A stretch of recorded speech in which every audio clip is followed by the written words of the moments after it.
राम राम दोस्तों। कैसे चल रहा है?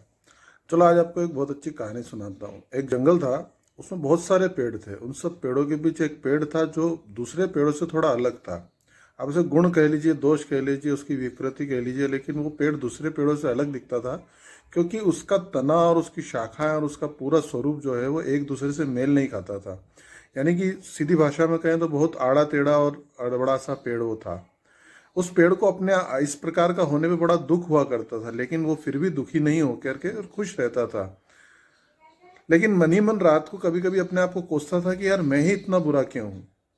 क्या दूसरों की तरह मेरे भी जीवन में कुछ अच्छी चीज नहीं होना चाहिए थी? जैसे दूसरे पेड़ सीधे सुंदर और तड़ंग भड़ंग है, वैसे मुझे भी नहीं होना चाहिए था। खैर, ये उसकी एक घटना थी। एक दिन उस घने जंगल में अचानक से एक शिकारी पहुंचा, लकड़हारा। उस लकड़हारे ने क्या किया कि अपनी कुल्हाड़ी लेकर के इस पेड़ की तरफ आया और उसने इस पेड़ को देखा और कहा कि अरे ये पेड़ तो किसी काम का नहीं, क्योंकि ये पेड़ तो सीधा जाता है, आड़ा टेढ़ा मुड़ता है, और ये लकड़ियां मेरे किसी काम की नहीं आएंगी। तो उसने तय किया कि मुझे किसी और पेड़ की तरफ जाना चाहिए, और वो दूसरे पेड़ की तरफ जाने लगा। जब वो दूसरे पेड़ की तरफ जाने लगा तो उसने दूसरे सीधे सीधे पेड़ों को गिराया और उन पेड़ों को उठा करके लाद के खींच के अपने साथ लेके गया।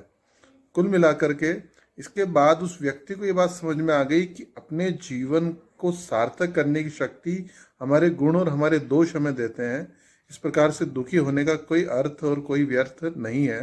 तो हमको जिस जो स्वरूप मिला है, जो गुण और दोष हमें मिले हैं, वो हमारे जीवन में हमको कभी ना कभी सफलता जरूर देंगे। यह मानते हुए हमें अपने जीवन को आगे बढ़ाना चाहिए। जय हिंद, जय जय भारत।